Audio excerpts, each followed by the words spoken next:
started doing this, and this time we have Cheryl doing this. We have Helmar in the house. That's right. So we are ready for a very cool little demo. I used to be a Helmar hottie.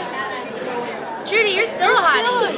You're still a Helmar hottie. Come on, what do you mean? Once a Helmar hottie, always a Helmar hottie. Okay, so here's all the links to find Helmar on the web. Thank you. And tell us, what is going on with Helmar? What's new? What's exciting? What's happening? Nothing's new right now. We don't have anything new that's coming out. We are just continuing to promote Helmar, continuing to grow ourselves on our website, which she shared the links there with. Yes.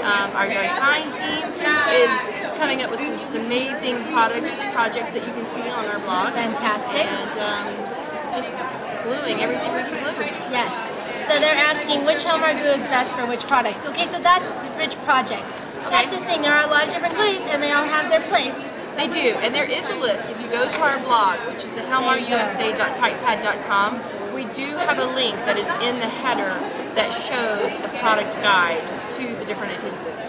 And is there one perfect glue that you can just kind of make sure, if I have this glue, I can do most things with this glue? No, there's not. There's not one single glue that will do everything. And everybody's looking for the perfect glue, but there's not, because we glue different things on different things. Yes. So, we glue different embellishments, we glue paper, we glue ribbon, we glue metal, and we put them on canvases, we put them on fabric, we put them on paper. So you have to determine what your substrate, the thing that's going to be underneath, as much as that's just as important as what you're gluing on. Absolutely. So like something like these flowers, let me show, that Susie's going to be adding to her beautiful painting behind me. Which glue is she going to use? She's going to be adding it to the painting. Yeah, I ran out of glue here.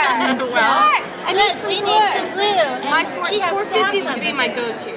So 450 is going to dry really quick, and it's going to give you a hold that's going to last. Is it sticky when it dries? No. It's not sticky. Important. That is really important. However, if you want to lay it flat and take these flowers and actually create some dimension and pop them up off the canvas, then I would recommend that you use the scrap dots. So that'll make it bigger. Yes. Higher. This is like glue dots in a tube, and you can make it as high as you want it. So you can stack the scrap dots up so it can be tall.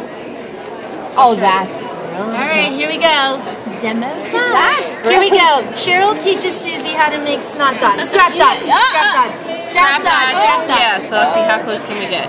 Right, so here's the thing. You can take it and you just squeeze out a little bit, and you can squeeze out just a tiny bit.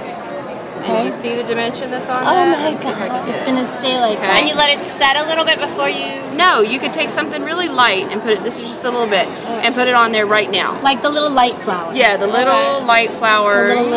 Maybe not. But the butterfly. I'm not like gonna little bitty butterfly. Yeah. And it'll be three-dimensional. That would just sit. How more right convenient than those little and look, circles you gotta carry around. And make it dimensional, so see how it's like down at the bottom and high at the top?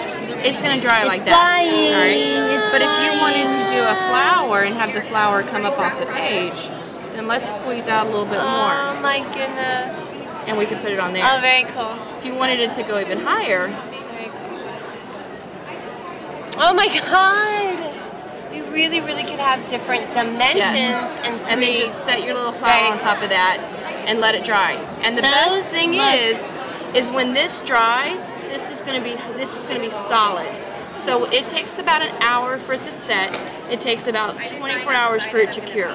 Once it's cured, I can put a heavy book on top of it, and you take the book off and it's going to spring right back to that height. Wow. Yeah. So that's probably one of my funnest ones to play with. Yeah. All right.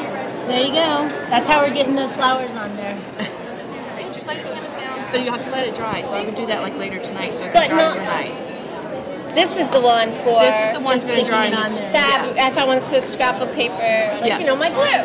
I ran out of glue. Yeah. So for like the paper, you could either use the premium craft glue. It's a little bit thinner consistency than the 450. Yes. So the premium craft glue might work really well for that. Even our acid-free glue, these are just that was the question. Are all these glues acid-free? All of these glues are acid-free, and it's really fun because people are always concerned of, can I use these liquid adhesives on my photographs? Right. Absolutely. Yes. They're not going to turn it. They're going to be photo safe. They're going to be archival quality, so that you can use them in your scrapbook pages. Awesome. So now tell me, is there something that you use Helmar glue for that maybe I haven't thought of yet? You know, like what's another way? Everyone's stepping outside the box right now with their stuff, like you know, different adhesive companies like putting glitter on it or embossing or whatever. So what is the way you guys use the glue? I have seen our glue used to do embossing. Jen Matot has done a couple videos with that. Awesome. Excellent. She's one of our educators. Oh, Erica just said $4.50 for stopping runs in nylon. Stopping runs in nylons. Yes, because you can be artfully ripping up your nylons and using the $4.50 if you're going for that look. Erica can pull it off. Maybe not the look I would do. I've used it to repair my luggage. The zipper broke on my luggage, and I don't have an upholstery needle, and I didn't want to deal with it. So I glued it. I used the 450. Oh, there you go. And I can still pick that up and carry it upstairs, and it doesn't tear. And it stays. I have my design team, and I actually asked them that question lately. So. Wait, they asked me, is there a chart matches up glue to project substrate? Yes, on the blog. Oh, there it is. They put it up. There you go. Thank you, Allie. So we had one of our design team members, JJ Sobe, used it to repair her laminate flooring. You never know. There you go. Okay, well, you sometimes need, it does require